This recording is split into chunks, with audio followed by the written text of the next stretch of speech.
Good afternoon, everyone. Welcome and thank you for joining us for this NCSR Plus webinar on the role of the VCSE organisations in societal resilience to disruption.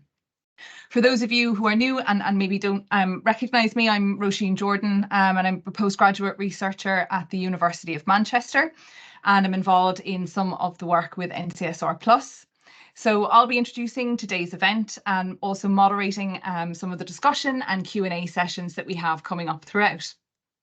Just a couple of housekeeping aspects first. So a reminder that the webinar is being recorded and will be available to watch back later. And Andrew might have a moment to post in where the webinar will be on our website over the course of the webinar. So we'd also encourage you to use the chat function to post questions and comments as usual. And we'd be grateful if you could keep these perhaps as brief as possible. And that's so that we can minimise any disruption or effect that the chat function might have if perhaps somebody might be using a screen reader. And it's also to make sure that we can manage all of the questions and comments that come through. So Andrew, if I could have the next slide, please. Thank you. So today's webinar is really intended to help contextualise the second National Conference on Societal Resilience, which many of you will know is taking place in Manchester in March. And on day 2 of the programme for the conference, which will be available very soon, I believe, over the next few days, we'll have a session that's focused on collaborating with whole of society. And so today's webinar aims to begin some of those conversations around joint working, and so that we can continue those at the conference in March. And we're delighted to be joined by 4 fantastic speakers that all bring a range of perspectives and focal points from their organisations. And in terms of our focus for the webinar today, it will be on VCSE organisations and what they do to enhance societal resilience.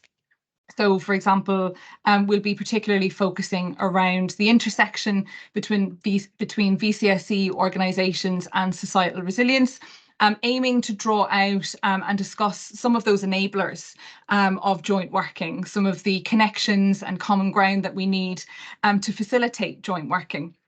We may also touch on some of the challenges, perhaps, to joint working. And this discussion today will be an opportunity to perhaps, kind of explore how we might overcome some of those. And just so before I begin and I hand over to John, who will be our first speaker today, Andrew, if I could have the next slide, just to highlight that we oh, apologies, if you could go back, sorry. I just wanted to highlight the couple of Q&A breaks that we'll have. So John and Sandie will speak and then we'll have a 10-minute Q&A. So that will be an opportunity to pose any questions or comments that come in while John and Sandie are speaking. And then we'll have a similar 10-minute kind of Q&A pause following Rod and Martyn.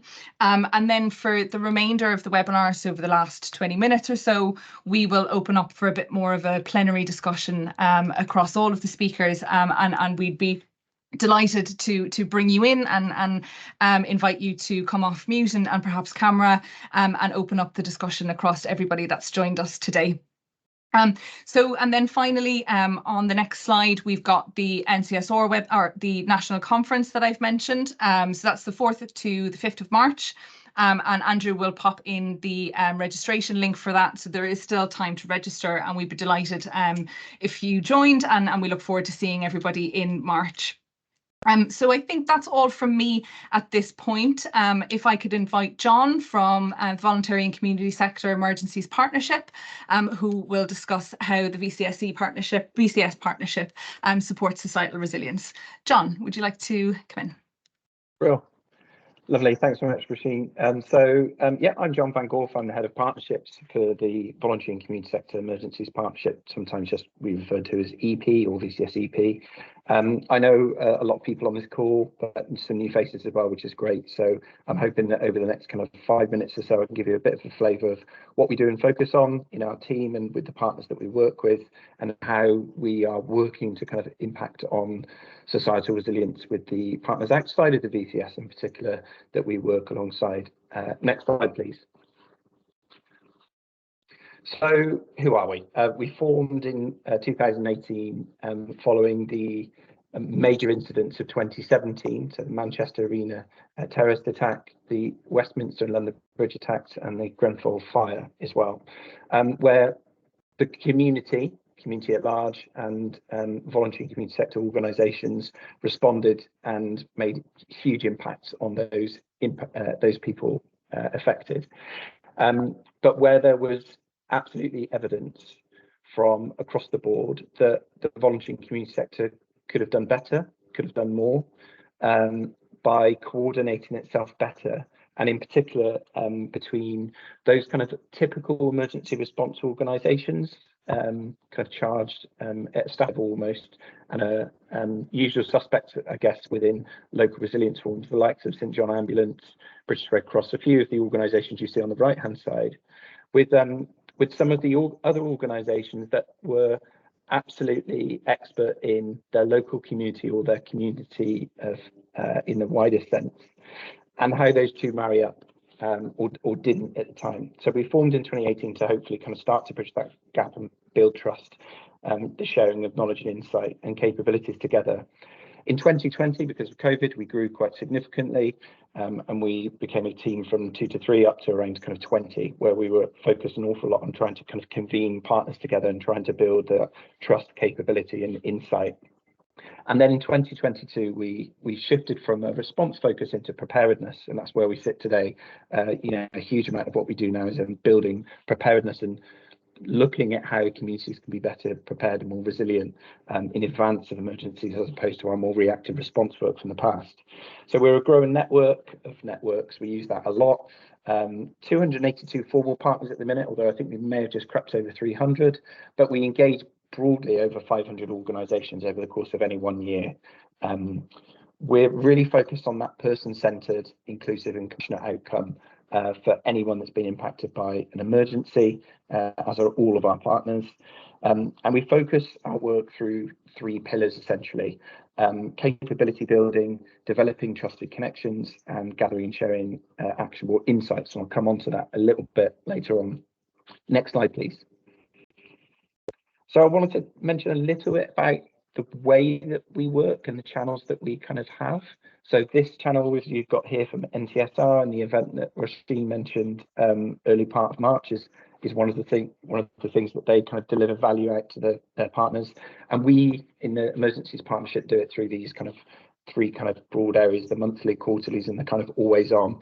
So a monthly network call, that national meeting that convenes as much of the as many of the partners as possible, from local government, central government, some private companies, not many, some academia, but more importantly, and vast majority, voluntary and community sector.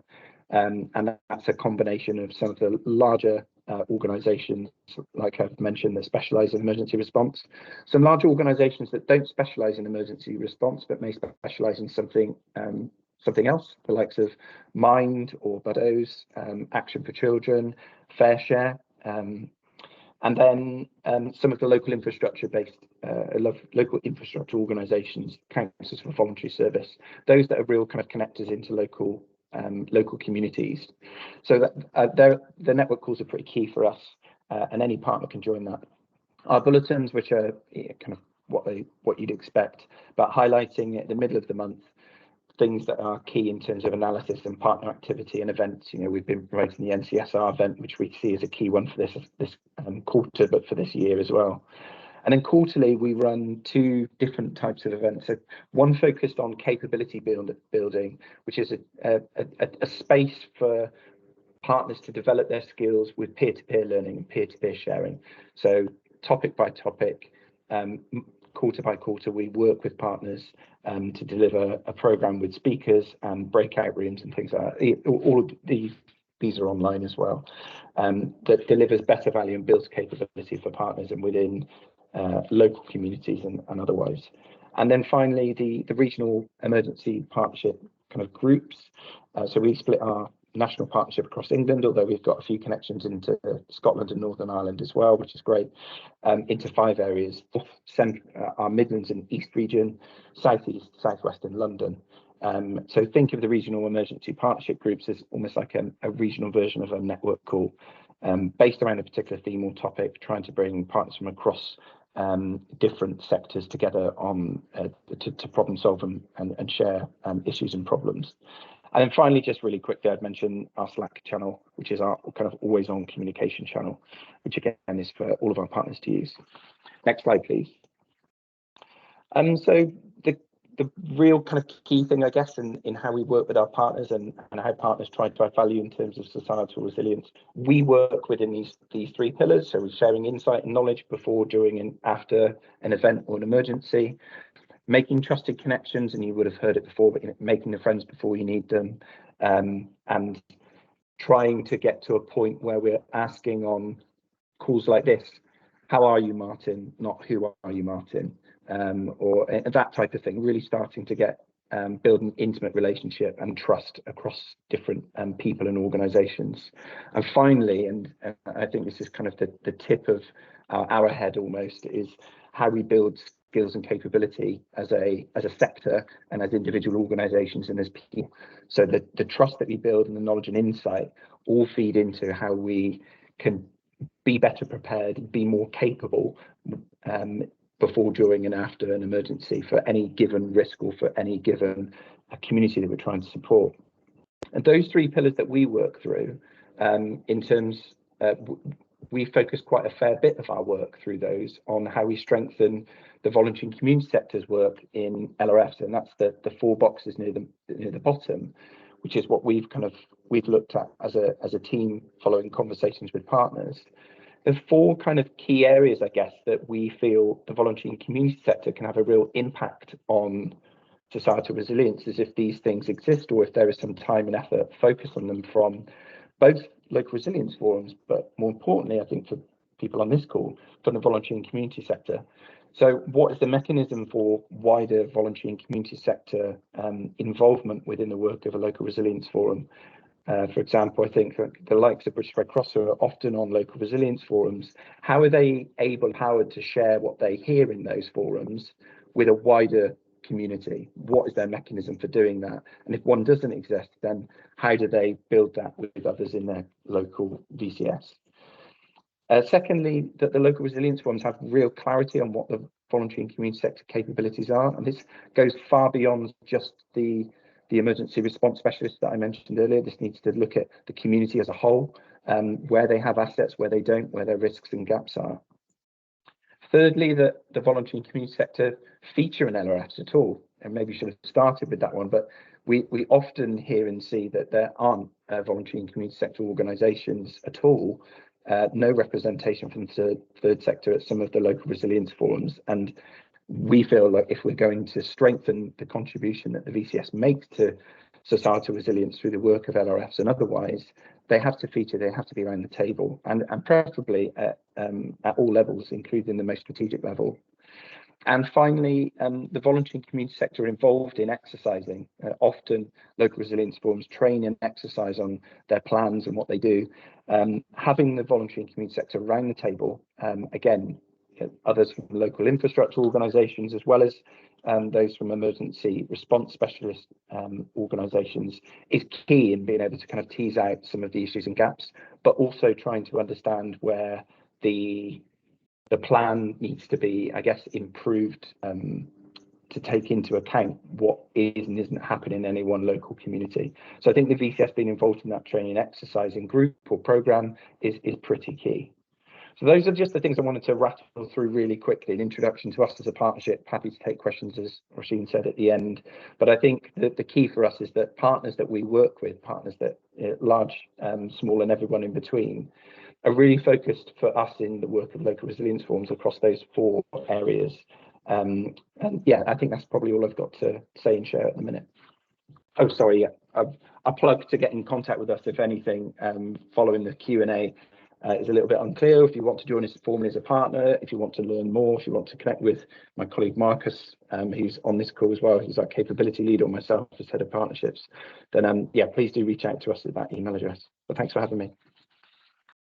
That's fantastic. Thanks very much, John, for sharing that. And you've raised some really, really interesting, perhaps, discussion points for a little bit later. Just from my own perspective, particularly around, maybe what is needed to develop those trusted connections. And I know, trusted relationships and trusted connections have come up quite a lot in different conversations that we all have in different places, and particularly around maybe what's needed to strengthen those, or kind of, I suppose, what the underpinnings of those might be. Fantastic. So next, Sandie, I wonder if you'd be happy to come through. So Sandie Burns from Disability Peterborough. Thank you very much.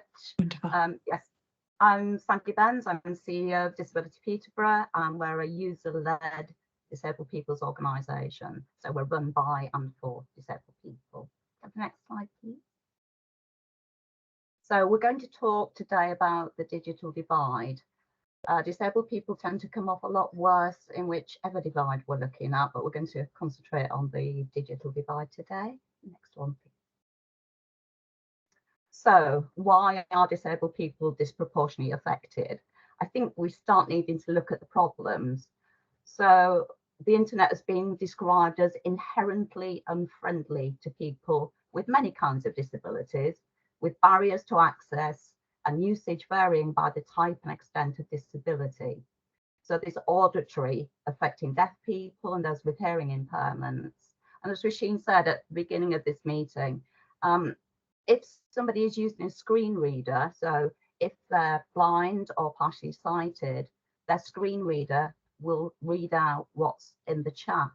So in a lot of meetings, if somebody is using a screen reader, they're not going to be able to hear what the speaker is saying because it's reading out things in the chat over the top of that. So it gets really complex.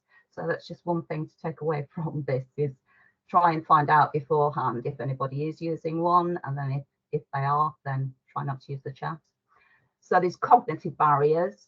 So people with impaired memory or learning disabilities, and I think we can all relate to this. If somebody shows us something to do on a computer and we don't do it again and again and again, we forget it. We've forgotten it within a week, and then it gets really complex for us. So there's visual barriers, there's physical barriers, so dexterity, pain, limb restrictions. There's so many different reasons as to why disabled people don't use it. And also the design of services can really negatively impact. So 5% of those not using the internet reported that disability prevented them from doing so. And I think the biggest one that we find with people, it's fear of failing. It's something new to them. They don't particularly think they need to do it or want to do it or are frightened of doing it. So it's an ongoing problem. Next slide, please. I'm not going to go into millions of statistics, but here's just a few for you. So 32% of people with an impairment don't even have the most basic skills. And of the 11 million people that don't have essential digital skills for life, more than half of them have an impairment. And the more disabilities or impairments that you've got, the greater your chances of not using and becoming very socially isolated. And Ofcom say that 47% of non-user population have a long-standing illness. And research from the Good Things Foundation has suggested at the current rate that 6.9 million people will still lack digital skills in 2028.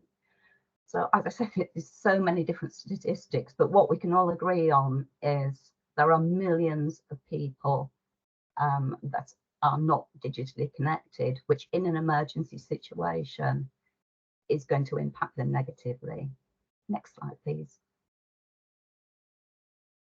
So as an organisation, when COVID hit, we started to ring round our clients to see what they needed, and we had 6,000 of them. We pulled staff off everything that we were doing, and we found that a third of those people have absolutely no digital connection whatsoever, and this became absolutely crucial during COVID. They couldn't use cash, they couldn't get out of their homes, if they did manage to get shopping and somebody left it on their doorstep, they couldn't pick it up and bring it in. It was just, the effects of it were shocking, absolutely shocking. The government had a list of extremely clinically vulnerable people, and they provided those with services. So they gave them access to online shopping and also deliveries of shopping. But the disabled people that really were hit by the pandemic, they didn't get anything. They got no statutory support whatsoever. And then we have clients that were put on the extremely clinical vulnerable food list. Oh, sorry, next slide, please. And these people that were put on the list were told, well, they weren't told, they got to know that if there was a shortage of ventilators, they wouldn't get one because they didn't have a good chance of recovery. So it was so scary for them. So people were saying, can I be removed from the list? It was like, no, once you're on it, you're on it. And do not resuscitate labels were put on disabled people's medical records without any discussion or consent at all. Next slide, please. So as an agency, we never use the phrase vulnerable people. So disabled people might be managing very well. We hear this all the time. They say, I manage. I wish we had £1 for every time somebody said that.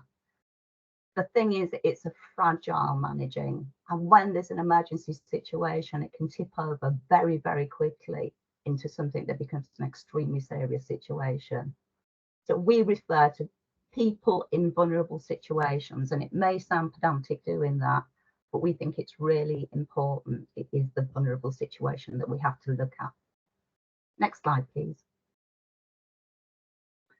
So the recent floods, I was sat at my computer and a notice came up on my social media saying at risk of flooding, serious risk of flooding.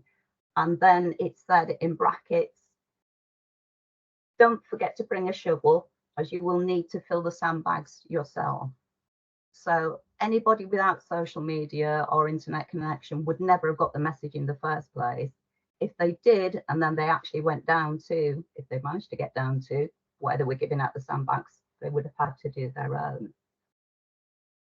So there's no apparent thought given to disabled and elderly people in a situation like this, certainly in our area. There may be some really good examples in others. I'd love to hear them, but it's a problem.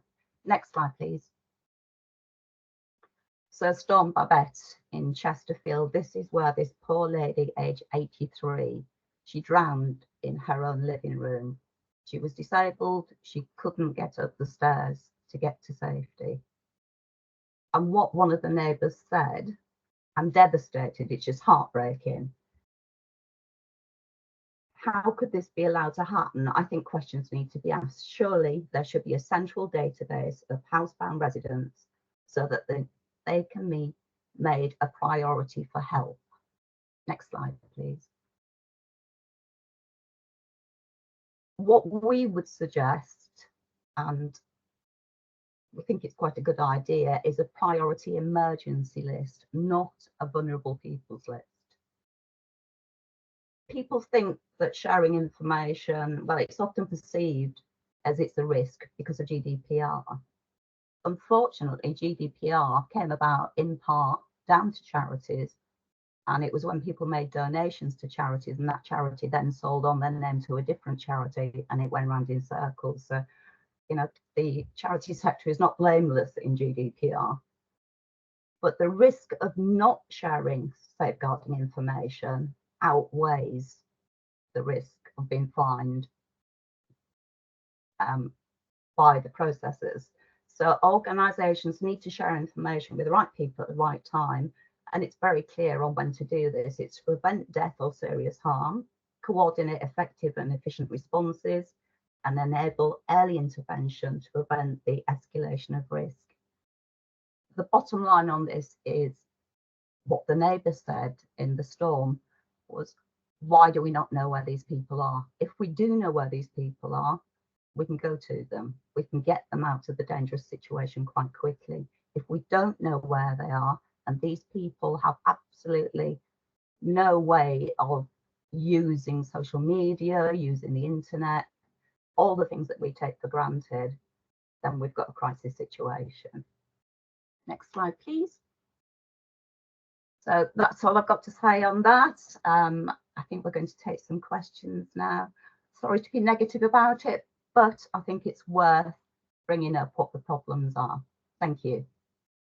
Fantastic. Thank you so much, Sandie. I think it's an incredibly informative presentation that you've made, particularly around you know, the disproportionate impacts on groups, you know, and sometimes the limitations perhaps to online communications and messaging, particularly maybe that come during preparedness or preventative phases. And perhaps also, I think an interesting point you raised towards the end was around overcoming possibly some of the barriers that might exist in terms of data sharing and sharing insight and information. I'm coming back to John's presentation as well around knowledge and insight, and perhaps that's something that we can pick up over the next 10 minutes or so around, for example, you're using your example, Sandie, on hyper local maybe priority groups and kind of our information and data in that way, and how that perhaps might be facilitated or enabled through partnership working across VCS organisations and resilience partnerships. So it would be brilliant if we could open up for the next 10 minutes or so to perhaps raise some questions and for John and Sandie. I'd love to invite the audience to raise your hand, and we'd be more than happy to give you permissions to come off mute. Wonderful. Yes, I have a couple of people. Excellent. So this is the order that they're showing up for me, so apologies if anybody did raise their hand first. But Joe Hannett, if I will allow your mic now, you should be able to unmute yourself and come in. Thanks, Joe. Thanks, Roisin. I've got a question for both for John and then for Sandie. John, I'd be interested in knowing if you've got any information about the involvement of voluntary sector, particularly voluntary sector infrastructure in LRFs across the country, if there's sort of a metric for that. And then for Sandie, I'd be really interested in your thoughts about GDPR. When under the pandemic and the control of patient information regulations were waived during that period, it really facilitated coordination and communication. And I just wondered if you or anyone knows if there's a framework to help LRFs to judge where that risk of sharing outweighs the risk of harm. So those are my two questions. Thank you. Great, thank you so much, Joe. John, perhaps if you'd like to come in and address the first question that Joe posed. Yeah, great question, Joe. There's not a metric, but there is kind of a bit of the work that I outlined in that final slide, the mechanism for wider VCS engagement, which I think does a little bit of that at the minute for us. What I would say is so we went across using partners like Red Cross React and conversations with directly with LRFs, and said outside of the people that you have on your VCS subgroups, which are often the likes of British Red Cross and St John Ambulance and React and 4x4, outside of that, do you have a mechanism for that wider VCS engagement? And the assumption we'd made was that wider VCS engagement would almost certainly include, or should include, you think, the local infrastructure organisations. I can't remember off the top of my head what the stat was of the LRFs, and I should say as well, it is a little bit of people marking their own homework. So we took this with a bit of a pinch of salt. But I think that around half of the LRFs that had that we spoke to, so yeah, about 20-ish across England, all reported that they had a mechanism for some relatively direct engagement with LIOs. So they either had local infrastructure organisations or representative on a subgroup, or they had them as part of a regularly used distribution list, or they were part of a particular portal, or they were on something like Resilience Direct. But it's something that we as a partnership team want to be able to measure far more accurately and far more confidently, because that's, you know, the local infrastructure organisations are critical to our partnership and critical to how emergencies play out. And we see them as a real enabler and area of work that we need to focus more on. So I think there's a bit of more work that we could do on that. But I'd be maybe happy to pick up with you and others after this about what the exact metric is that we've got currently. But as I said, I think it's about half of the LRFs report some relatively direct engagement with local infrastructure. Just good, but it still means that half are not, which is clearly a bit of an issue. Thanks, John. I suppose the involvement is critical for that preparing as well, rather than responding, isn't it? Thank you. Thank you, John. Thank you, Joe. Sandie, if you'd like to come in, I think the question around framework to help LRFs around GDPR and your experiences with COVID. Absolutely. Thank you, Joe. That's a really interesting question, and one that we've certainly batted around. In every locality, there is a disabled persons register. They're not kept up to date. They're used for disabled facilities grants. I think ours is used for fishing permits and some other weird instance. But that could be a start of building that framework up. So it does exist in a very minuscule sort of a way. So it is a statutory one as well. But there's so many different agencies that could all have lists put together. And it may be that they can't be shared until it is an emergency situation. I would hope that, you know, there could be some coordination on that, but it is something that needs further discussion. But there are certainly ways of building. Excellent. Thank you, Sandie, and thank you, Joe, for your questions. Rebecca Maynard, I've got you next here. Would you like to come in and pose your question? You should be able to unmute. Yeah. Oh. Sorry, Rebecca. You should be able to unmute now. Yes. Am I on now? Oh, brilliant. Yes. Thank you. Sorry about that. Yeah, sorry, I'm on my wrong persona. I'm Becky, unless I'm in real trouble, in which case I'm Rebecca. But thank you very much. I'm Becky Maynard. I'm from the VCSEP, alongside my dear colleague John, who's just spoken. So as I get to quiz him on a daily basis, my question was for Sandie. A really interesting point on the use of the terminology vulnerable people. I thoroughly agree, and actually, it's a debate I've actually tried to raise within an LRF that I work with, and I had some pushback on. To my mind, anyone can be vulnerable at any point in time because it's entirely situationally dependent. So I guess, as an example, I wouldn't classify my parents as vulnerable particularly, but if they were stranded due to flood or snow, they would become vulnerable due to the scenario. So my question is, do you have any suggestions on how we can work towards reframing that terminology, particularly at central government level, so that that can actually start feeding down into wider society? Thank you. Thank you. Interesting question. Yes, we have this discussion on a regular basis. I'm meeting with the Disability Minister tomorrow, so it will be something that we will be raising then. It is just the terminology, and people get fed up being told, you can say this, you can't say that. But you're right, it's just that tipping point. Somebody is managing, and then in the emergency situation, they're not. Then who becomes, for sort of statutory purposes, vulnerable, that needs to be helped in that situation? But I think we need to keep saying that anybody can become vulnerable and use it from that terminology. Yes, thank you for raising that. Thank you, Sandie. Thank you both. There's also some comments coming here with people agreeing, around language and terminology, and perhaps looking at it from people perhaps being situationally dependent. And Ralph has also suggested seeing dynamic used before, but situationally dependent. I think that's what you mean, Ralph. May be better. So I will invite Mike Anthony in next. Hey, thanks. Yeah, Mike Anthony from Communities Prepared, or Groundwork South as our mother organisation. I'm on a similar thread actually to that kind of use of language. So another question for you, Sandie. Sorry to put you on the spot like that.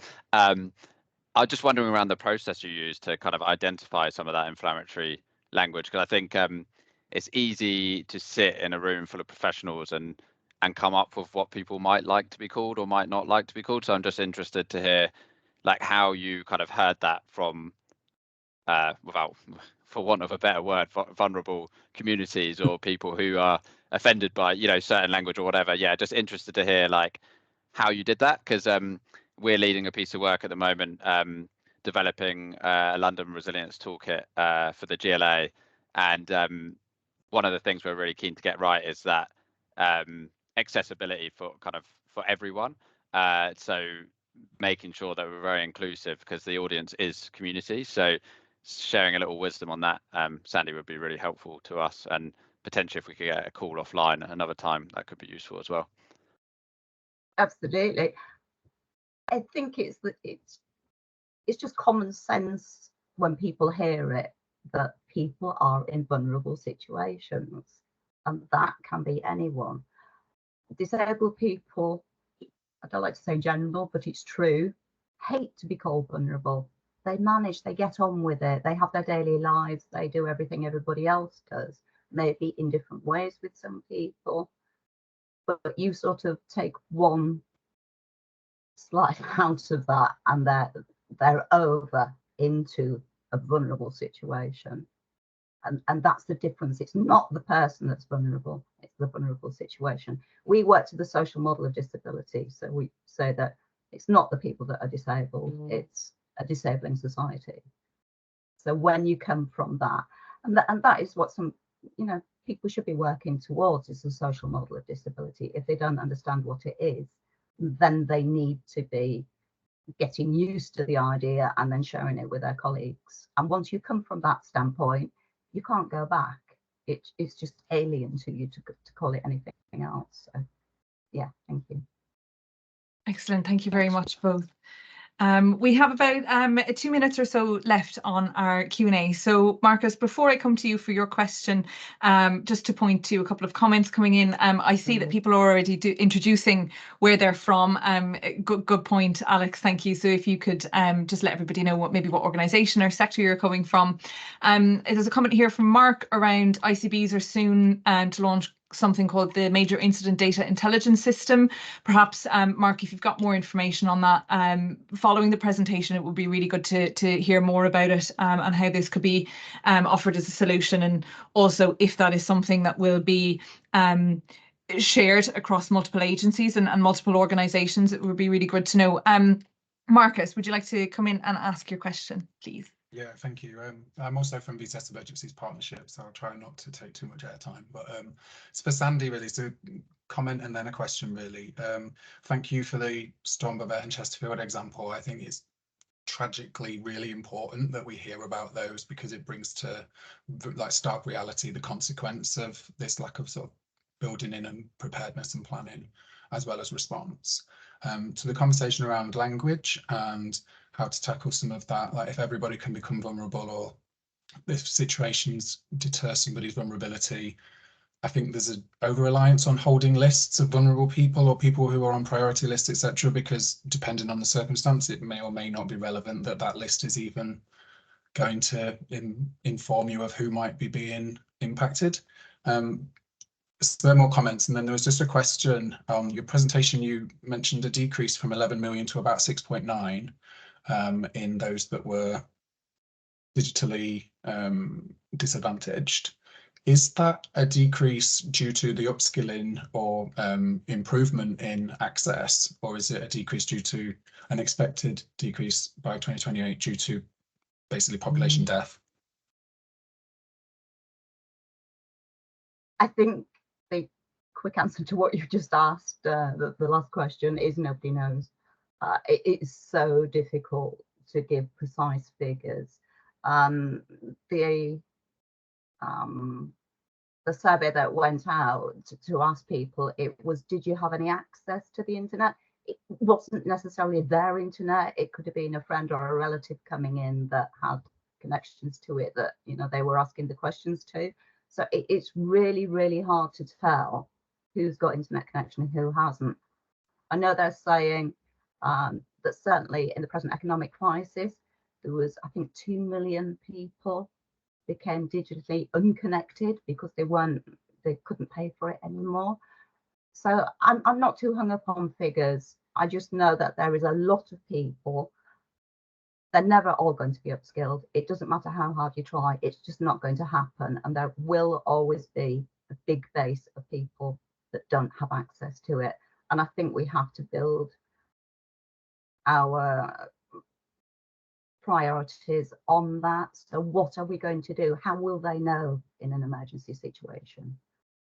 It could even be down to like a tannoy on a van going up and down the street. I think it's really important, sort of street level, and your comment about vulnerable people and, you know, everybody being on the list. If it's done at street level, and I know people will throw their hands up in horror at this, but if we know the people on that street that physically can't get out of their house, then these things can be interrogated by good databases. You know, you can have a look, and it's not important. It's difficult. It's really difficult. And the thing that we always hear is, oh, it's going to be so expensive to keep it up to date. Well, I'd rather it be slightly out of date and we're helping some people than just saying it's an impossible task, we can't do it. I don't believe that we can't do it. I think we can. And I think we should look at it. So thank you. Thank you, Sandie, and thank you, Marcus, for your question.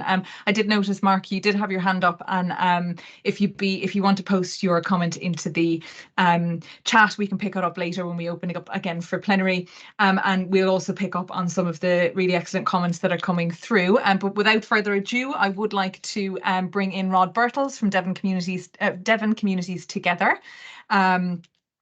Rod, are you? Yeah. Lovely. Should be Wonderful. off mute there. Excellent. Yes, you are. Thank you very much. Great. Thank you.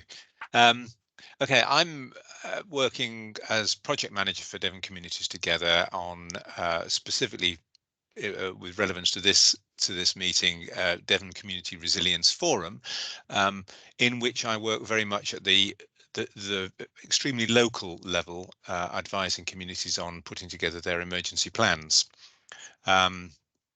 So the job basically has two parts to it. One is the advice and support in getting the emergency plan together. The other is we have small pot of funding to support communities, both in the work of engaging the community and putting the plan together, but also to get equipment in order to run it. The process of putting together the emergency plan, we promote the concept across the county. We tend to hold initial conversations almost always with the parish or town council, because they're the body which has a permanence and therefore can be a repository for the plan and for organising the community. We will support them with putting on a public engagement meeting, and that's one such in the bottom left corner of the slide there, in order to help them recruit volunteers, people who will help them assemble the plan and operate it. So it can be people who just come in for a period to with special skills, or just because they feel affected and wanting to help in order to create a plan. It may be people who then want to go on to become active in running that in the event of an emergency, so working as flood wardens or whatever. We'll review a final draft, we get it up onto Resilience Direct for them so that it's there where the emergency service can access it. And when we're talking about emergency, inevitably, most communities in Devon, and I suspect this is much broader than that, are thinking about flood. We have a lot of very steep-sided catchments. We have two coastlines uniquely. So flooding is the foremost thing on everybody's mind. The level of funding we offer is quite small, and you can see top left there a fairly typical trolley with a load of sandbags on it and some basic tools. It includes high vis, boots, gloves. I mean, it's very basic. It's very community led. It's very local, and we find a lot of examples of where communities develop their thinking often in response to an emergency, and figure out for themselves what it is that they need and that they can provide before any agencies can possibly be on scene. So actually in my own town, we have some flooding caused by surface water runoff combined with we're at the end of a creek, so high tide and storm conditions can push water up as well as coming down the hill into the town, and we get flooding in some of the residential, well, actually some of the business streets, really. Some of the shops suffer, and the local community, the parish, worked out that what actually they need is wardens to stand there and slow the traffic down, because very often the buildings won't get flooded until somebody drives through too fast. So it's that very, very local level of thinking. Now, I don't know if anybody knows why there's a wallaby on the screen there, but one of my colleagues, when he does the presentation, is very fond of quoting lions as a potential risk, and when everybody laughs, he says, well, how many zoos are there around here? We have an escaped wallaby just outside Exeter in Devon. Not a great risk, I think, to the community, but it is just to say that there are many other risks that we try and make people think about as they're making their plans.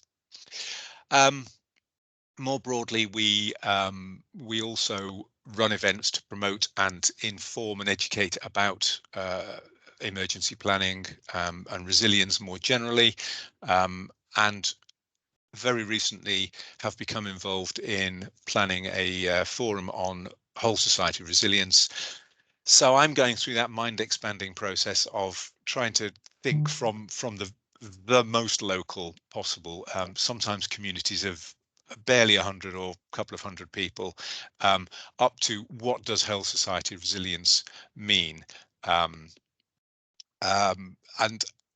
I have a question that I'd like to put out there more generally, which might be a discussion point, was how do we communicate the idea of whole society resilience in a way that's relevant for individual communities, that's relevant at the level of a town, a village, a street even, and how therefore we can engage people initially in feeling like they have a role that they can play, realistically, something that they can do. So maybe that might come up in later discussion. And really, I think that's all I want to say, because in this project, that is, we are very, very locally based. As an organisation, we think much more strategically. We're involved in much bigger issues, which many of which impact on resilience. So we were involved in the Devon land use framework and shaping that. We distribute grants for a range of causes for a range of purposes. We're connected to most of the village halls, the 420 or whatever it is village halls, which are both a resource and often a driving force in communities. So we have a very wide remit, and we work at a great many levels, but my role in this particular forum is extremely local. So I will stop there and hand on. Excellent, thank you very much, Rod. I think that's an excellent question to pose to the discussion today, and perhaps as well, where how, for example, then VCS organisations and resilience partnerships can work together to help translate the whole of society ambition, and kind of embed and like, as you've been describing, in terms of understanding what it is also the community actually want, and perhaps then what their ambition for the whole of society resilience is, and how that then can all kind of come together and develop that common ground across everybody. sharing a similar ambition and moving towards that. Thank you very, very much. We will pick up on some questions and comments shortly, but for now, Martyn, I'd like to invite you in. So if Martyn from Salford CVS in Manchester. Great, thank you. It's in Salford. Salford, sorry. It's a separate city. Thanks very much. I'm just going to give a bit of background. If we can move on to the next slide, that's brilliant. Thank you. A bit of background information about Salford CVS. Salford is a separate city, although bizarrely enough, the two cathedrals of Manchester and Salford are only 3/4 of a mile apart. Bizarrely enough, much to most people's surprise, 60% of Salford is made up of green space, although the majority of the population does live in a very urban environment. So just some background information. Salford CVS has been around a while. We were actually founded just after the First World War as part of the Manchester and Salford Council for Social Services, a voluntary organisation, because obviously there's no things like NHS services or anything like that at the time. And in 1973, it actually split away from that to form its own organisation of Salford CVS, Salford Community and Voluntary Services. We're a membership organisation with over 1,050 VCSE organisations that are members of our organisation. And to do that, we actually need to check. We do check that they're bona fide organisations, so we need to see things like copy of a constitution or governing document, etc. And that's partly through. It's part of our due diligence as well as part of our funding criteria, etc.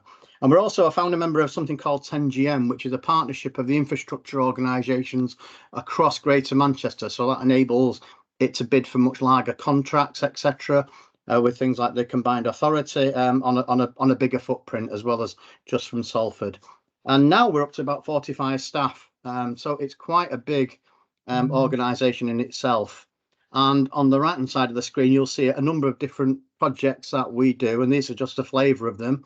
Obviously, things like running a volunteer centre. We've got Wellbeing Matters, which is the Salford social prescribing model. We obviously manage and distribute lots of grants, probably in the region of about £2 million a year. We've got things like programmes on violence reduction and hate crime, answer cancer awareness. Obviously, part of my team as well, look at things like voluntary and community sector organisational development. We work very closely with things like the family hubs, which are the old children's centres, etc. And we've got at the strategic level involved in the voice and influence. So we have a number of different networks, such as equality and diversity, environment networks, children and young people, etc. As those, and we feed into the local government on things like that. And finally, at the bottom, we've got things like the Trusted Voices Network, and that's organisations that is very pertinent to resilience, because those are organisations that are trusted within the community that help us disseminate information out to the groups in the event of an incident, etc. And if we could move on to the next slide, please. That's fine. So how did we get involved in resilience? And it came through three different things that sort of came about in a relatively short space of time. In December 2015, there was a really serious incident of flooding along the Irwell River catchment area. And you can see some pictures there. There was about 625 homes, if I'm not mistaken, that were absolutely flooded and families displaced, etc. Yeah, and we were involved in things like going around on door to door, knocking on the doors, getting people out, advising them about what's happening. And obviously, things with a flood, that's one of the few major incidents that we actually get a bit of notice about, so we can start to prepare things in advance. There's obviously the Manchester Arena bombing, which, whilst it states in Manchester, as I mentioned before, the close proximity to Manchester and Salford meant it affected a lot of residents from the area, and a number of our groups helped out in the recovery stage of that process as well. Then obviously we had our pandemic, where we're looking after 200 plus volunteers. We helped deploy staff to and volunteers to vaccination centres. We were there supporting the A&E department. We're doing contact and trace group, contact and welfare calls to organisations and to people. Yeah, and we arranged things like shopping deliveries, welfare calls, dog walks, etc. with our volunteers. So if you move on to the next slide, please. We obviously work very closely with the local council, and the local council are very supportive of us, in as part of things like this. We represented on the strategic resilience groups, etc. with a number of my colleagues and chief execs, etc., being involved in that. And you know, they were keen for us to get involved in and help shape the resilience of the city. So we do attend a lot of neighbourhood resilience forums. There's about 8 of those done on a micro level across various wards across the city, where information flows both up and down. So things like the representatives that attend that are things like local councillors, anchor institutions within that area, public health, environment agencies, etc. So there's a number of different organisations that take part in those, and those are done on, like I say, on a monthly basis in local communities. We're then also involved in the quarterly resilience forum across the city, where we do role-playing exercises, meet with the council, etc., and the council officers, you know, etc., and doing different training scenarios. Obviously, we are represented at the strategic level with our voice and influence groups that we set up and networks, and that's, like I say, things like the community group leaders network. They meet monthly. Other ones that I coordinate are things like the environment network, and we meet on a quarterly basis, and we've got a real push towards climate resilience at the moment and environmental resilience, and we're looking at our next annual conference, which will be in about October or so. That the theme of that one is actually on climate change, and that's attended by about sort of 300 people or so, and it's usually held at the AJ Bell Stadium in the city as well. And obviously we've been involved in things like part of societal resilience on things like food networks, etc. Yeah, and obviously part of the Climate Action Board and the Salford Green Infrastructure, which are two subgroups of the local council that are getting involved in as well. As far as working with resilience and other partners, we work very closely with the resilience unit at Greater Manchester Combined Authority, and there's a couple of people on from there, staffers on from there. And you'll see the pictures on there is an exercise that we did actually on Saturday at the Greater Manchester Fire and Rescue Training Centre in Bury, which is another area of Greater Manchester.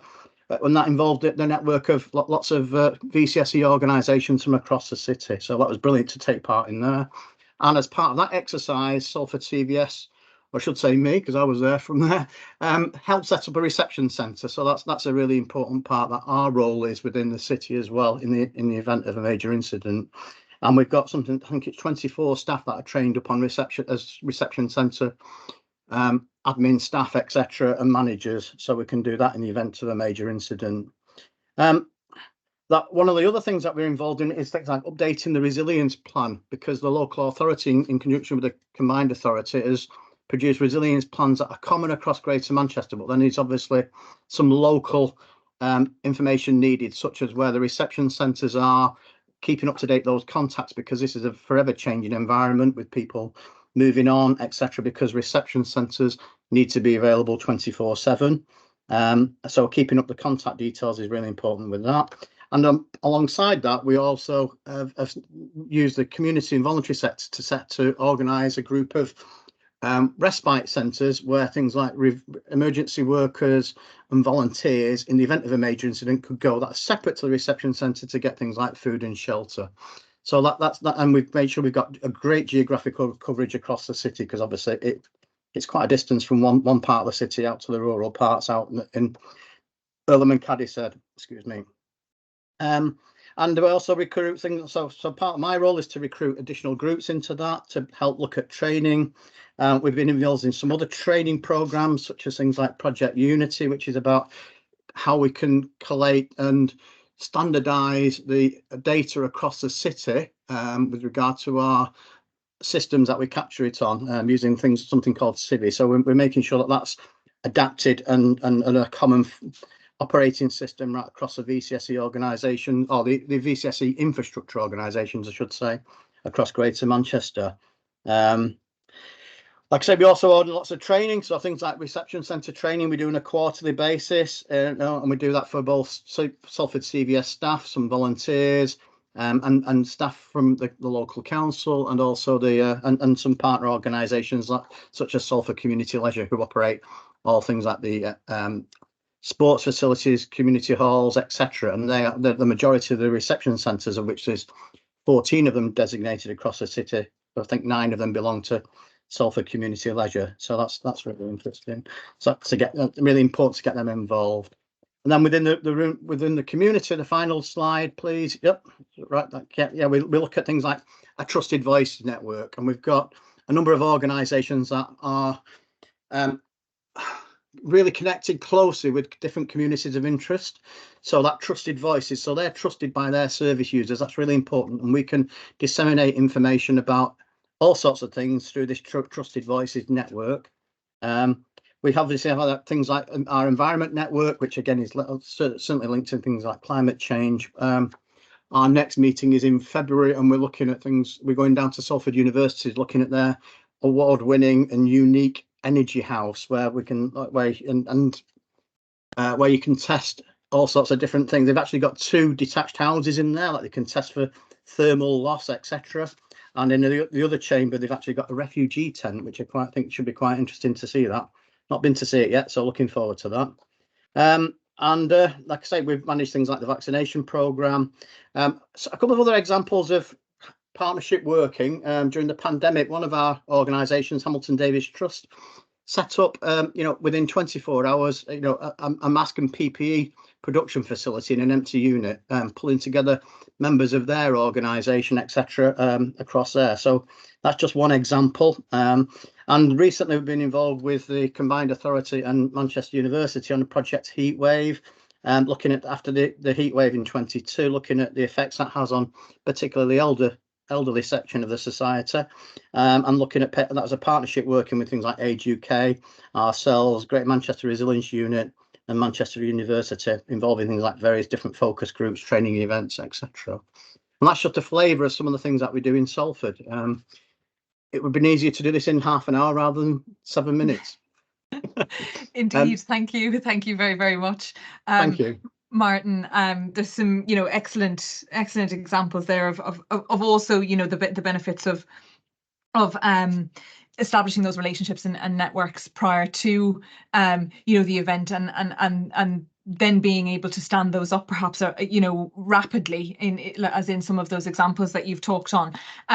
It would be brilliant if I could invite the audience to raise your hands for any questions that you have for Rod and Martyn, and we'll spend the next 10 minutes or so with those, and then we'll very smoothly move into a bit more of a plenary as well.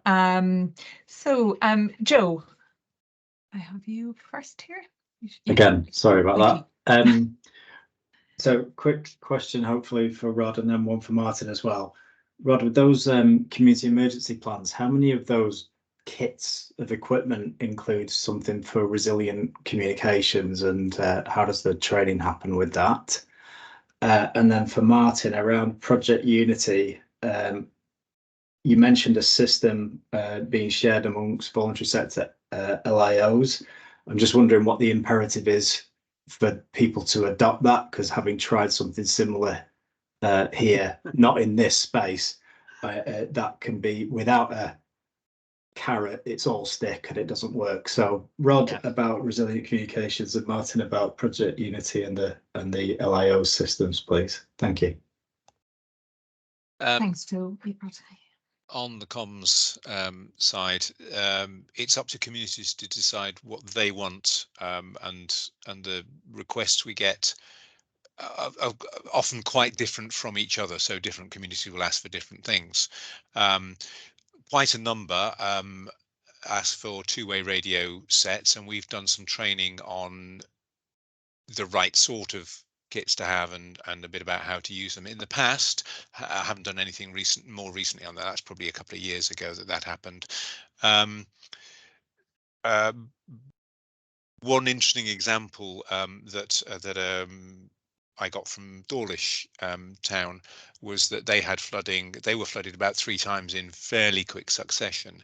And again, they're you'll all know about Dawlish from the rail line getting washed out a few years back, and they're very vulnerable to sea and surface runoff. They were a great example of building their communication strategy as a result of those three incidents, and one happened last year, and they realized straight away during the incident that they needed better communications. They didn't have two-way radios, I don't think, at the time. They just set up a WhatsApp group on the spot, and then after the incident they developed that. Then they got flooded again and immediately clicked straight into that. So part of what we can do is share those sorts of case studies and use those as teaching or learning opportunities for other communities. So just to be clear, that's between their own community. It's not between the community and the emergency services. No, that was within the community. Are you talking about external communication to emergency services? That's what was in my head, yeah. Okay, sorry. I immediately jumped to two-way radios because that's what several of them ask for. The plan should have a structure of who's responsible for what. That will be one of the first things in it, and that will be how things are escalated out to whatever external services might be needed, and that not just emergency services, but obviously district council, county council, because we're still a two-tier structure here. So it's not necessarily built into the kit, it's built into the plan.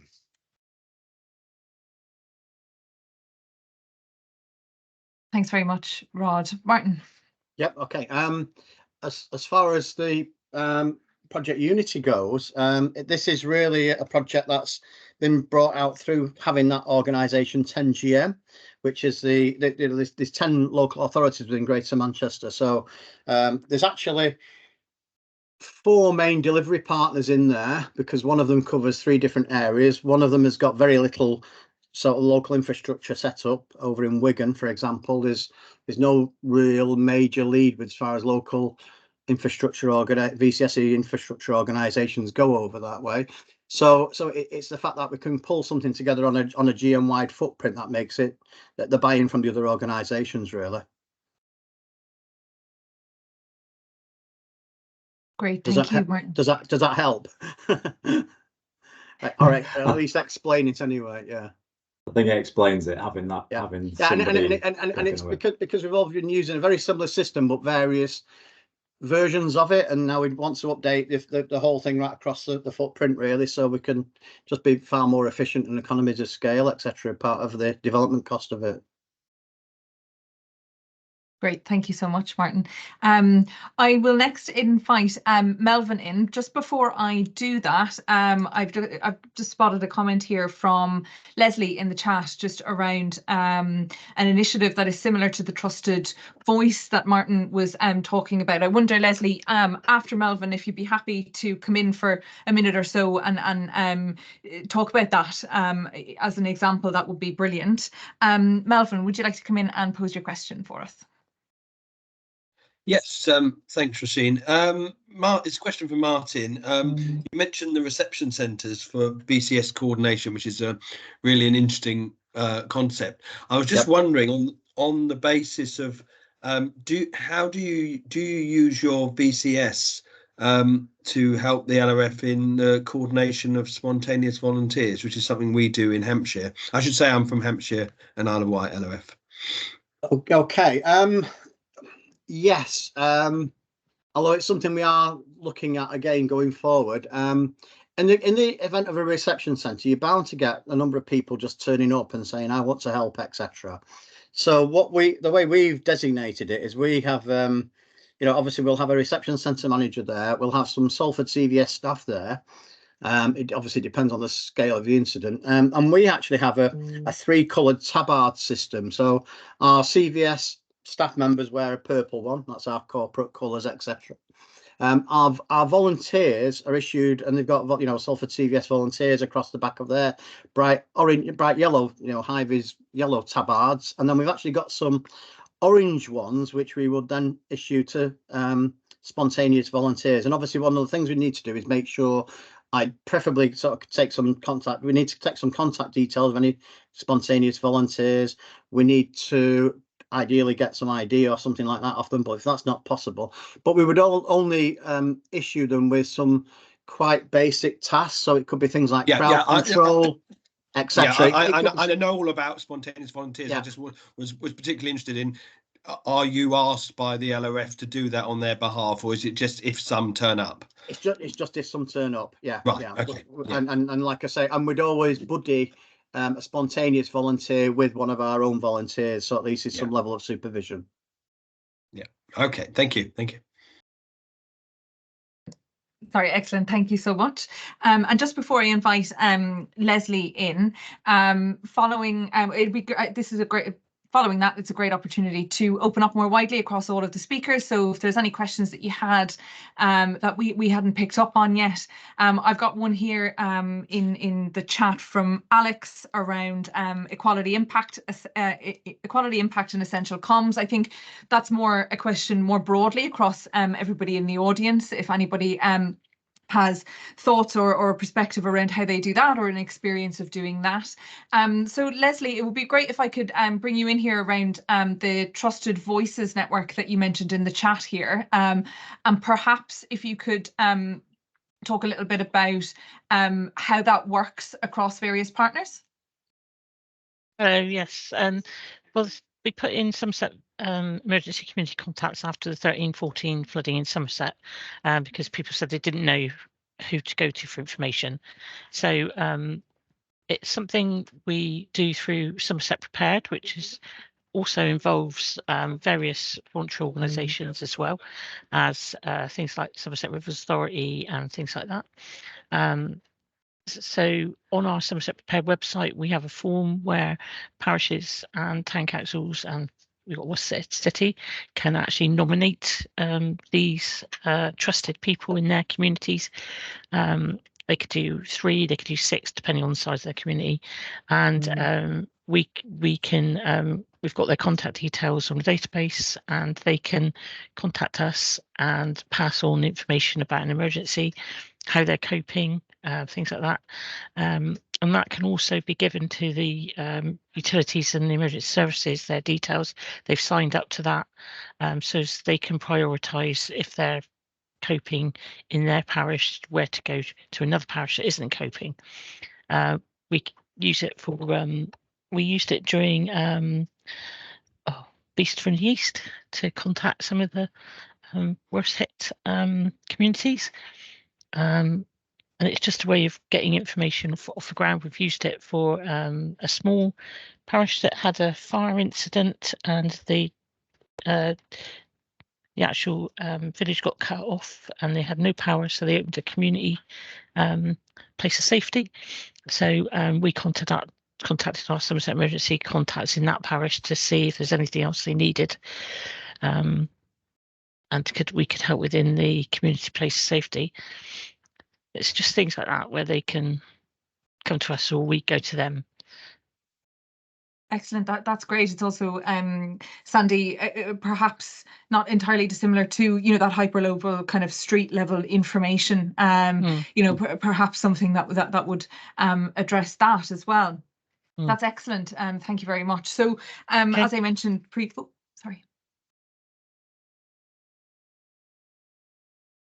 I think maybe, did someone want to come off mute?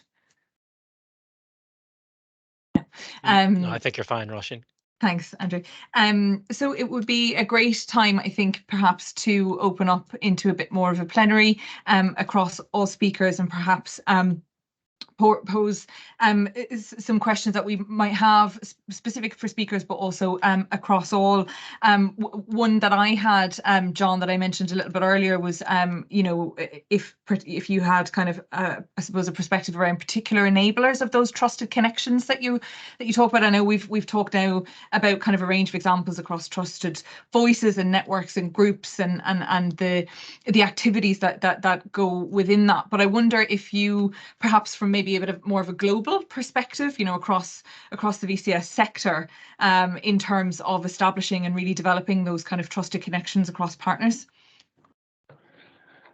Oh, that's a great question. And a tough one. I'll give it a good go as I can. I think when I look at this, and other, Marcus and Becky from our team will have to excuse me, they've heard me talk about this before. I often talk about the trust we build around how credible we are between the conversations and relationships that we each have. So do you talk the talk? Then how reliable you are to a given organisation? Do you walk the walk? The intimacy that you grow with each other, and it's great that some people are off on camera, and I fully appreciate there'll be reasons that people can't be, but there were a time that I'd be able to meet with Martyn in Salford face to face, but Zoom and Teams in a way have kind of taken the, almost in some way, the need or necessity for us to do that. But building intimacy between partners and relationships is the ability to build, like, helps us build trust. But the thing that trumps all of those three things, and those three are really important in how we build trust across organisations and people, and this is all about people, are how the other person perceives the person they're building trust with in terms of their self-interest. Is the person in this relationship for themselves, or are they in it for me as well? Are they giving without keeping score? When someone kind of makes those connections and links into other organisations, are they doing it because they're doing it because they know that Rod in Devon would be really well connected to Sandie, and that just needs to happen? I get nothing from that, but I know Rod and I know Sandie, and I know that them speaking would be great. And the more you do that, the more you start to build trust. And there are a whole host of different things that we as members of this kind of sector are trying to do and have shown through COVID and prior to that. But I think just the honesty of the conversation that we have, and where there is an agenda that actually might be selfish, being upfront and open with that. But I think if we can start to think about how we're doing something for others, something which is like ingrained in how we work really in the third sector, like we're a giving sector, it comes, relatively speaking, naturally for us. And I think if we can do that more around the way that we build partnership and perceive partnerships and collaboration, then that would be great. The thing I'd say, I don't want to end on a low, the thing that we're all fighting is how constrained we are as a sector and how we continue to be. And so collaboration is often kind of overtaken by competition and the need to compete. Martyn, you mentioned like the Salford CVS, now part of GM10, and the ability that gives you to open up different tenders and opportunities for you. That's clearly a great thing, but it means you'll also be competing with others that you previously were never competing with. So there's like a swings and roundabouts to all of this. But I think that on the whole, we should be proud of what we've done as a sector in terms of building partnerships over the last kind of 5 years in relation to building resilience. But we've got an awful long way to go. But alongside partners from statutory agencies and services, I do think we're moving in the right direction. Thanks so much. That's my best I can do on a really tough question. Yeah, apologies. No, that's great. Thank you. And we've a comment as well in from Alex around, authenticity and personal investment in the work you're doing. And Sandie also touched, a lot around kind of it's so much around that kind of pre-work and understanding your communities, at the earlier stage with partners and kind of gaining insight through partners on who those communities are, for example, if they represent them or work with them. Johannes is nicking giving without keeping score. So I think you've shot some inspiration into the chat there. Couple of more questions coming in. There's a suggestion from Sophie around, there's a text, Lisa Malky, need to help specifically around volunteers and humanitarian professionals and how it affects their work. So I wonder if anybody did, we will be able to unmute you, so please do raise your hand. There's a couple of, I suppose, outstanding questions from throughout the webinar. One particularly, Rod, you suggested it around, translating whole of society, and I wonder if you had any particular thoughts around how VCS organisations and resilience partnerships can work together to do that, and perhaps moving down through those different levels. I guess there might be a regional ambition, there may be a local ambition, and translating that into the community level. Not sure I've got a definitive answer to that yet, which is partly because I'm coming from such a sort of so much the grassroots end of it, and trying to make it meet with the much wider discussion and and all the information that's gone out through things like the conference and so on.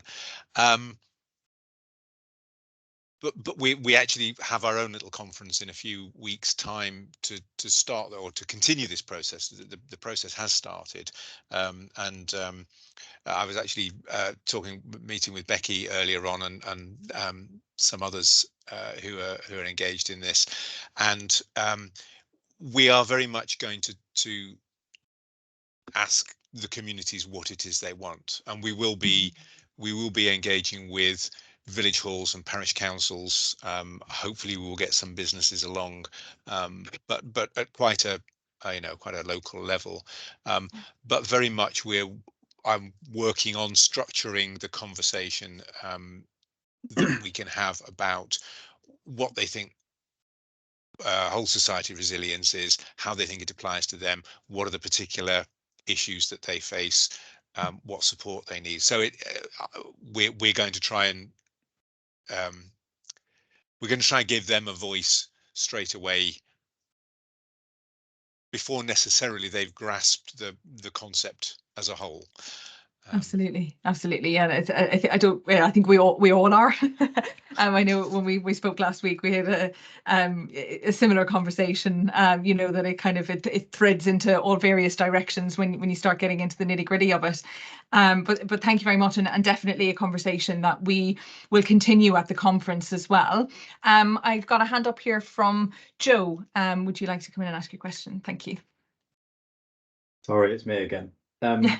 I'm not entirely sure who this question is for, but it's kind of a mix of Rod, Martyn, John, and anybody who's sort of got LRF in their title. What do you view as like the core of these community? You know, the groups of people who will stand up and be this sort of coordinating function in a community in an emergency.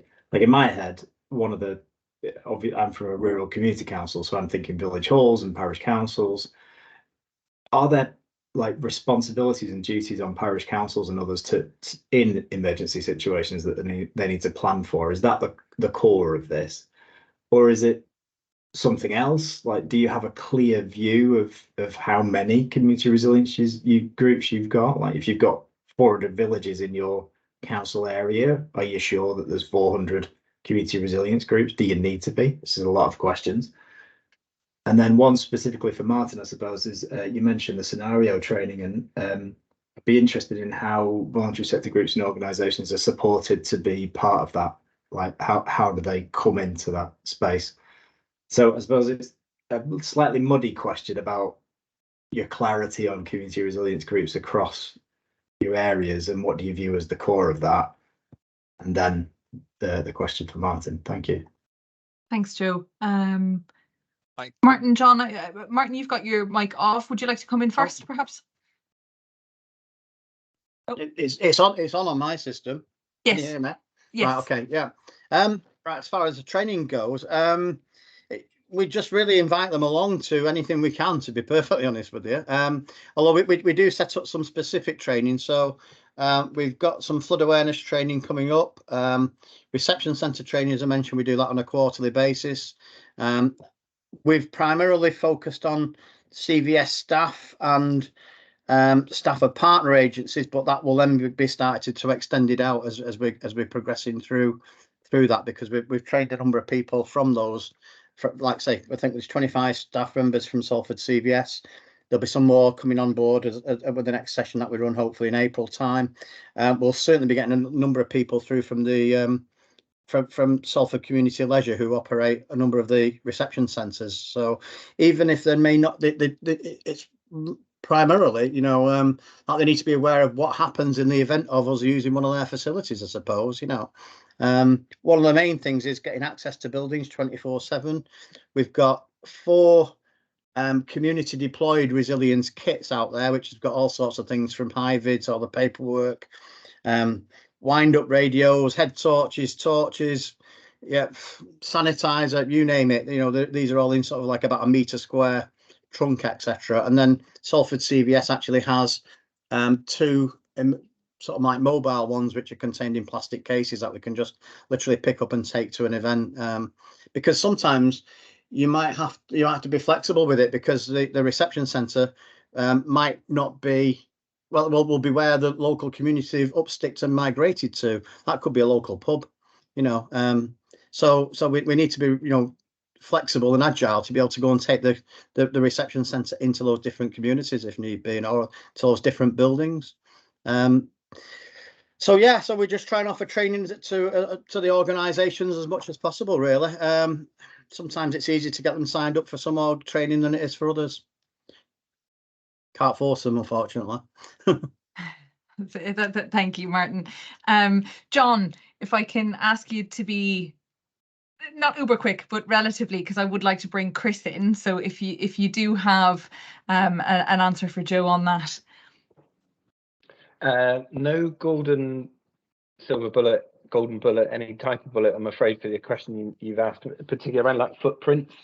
So I've heard before a number of different people say across, I think Wiltshire and Swindon, for example, are kind of upwards of 100 different community resilience hubs that they're suggesting that they would need to upskill, train and resource to some extent to give them the community resilience across all of their county. And clearly you'll have some counties and across England that will be maybe more than that, some that will be less, depending on what the population density and the level of risk in some of these areas.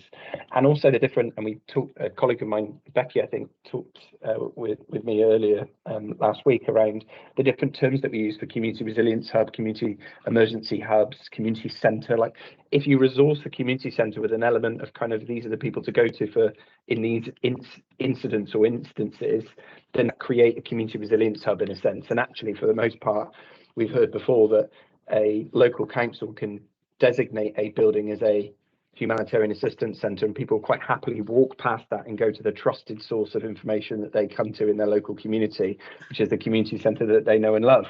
So even with the best planners in the world, you will still get people and communities use different spaces as well. So I think it's just, it's best as possible listing what you have in any given area and trying to upskill that gradually over time with using the trusted network connections and things like that others have mentioned. But really tricky. Joe, I don't like your questions very much.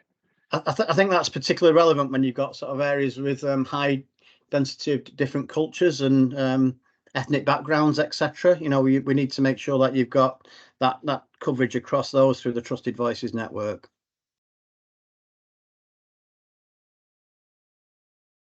Thanks very much. Both. I have got one eye on time. I wonder, Chris, would you be happy to pop your question in the chat, perhaps, and we can share with the speakers following the webinar? Would that be okay for you? I have got one eye on time, and I realise that some people may need to be jumping off, or if perhaps you'd like to pose it now. No, it wasn't a question. It was an additional response to Joe's question. Excellent. But I'm quite happy to keep it. No, please do. Please do. All right. Just very quickly, Joe, from an LRF perspective, Resilience Forum, I do work on the Sussex Resilience Forum and co-chair of the Community Resilience Partnership, of which the VCS members form part of that working group. So I think it's really important for any VCS organisation to really get embedded with your LRF. It's not always that easy. I know we're very open doors, but it is a really important route because every LRF will have a training and exercising section, and therefore you should be able to get straight through that door and actually exercise, which is vitally important to be effective. And just one other very quick one on parishes working together. We've just started an initiative where neighbouring parishes are working together to form community resilience as a wider group. And I think this is going to create greater resilience within those smaller areas because they can draw beyond their border. So just always look at widening the net if you can. Thank you.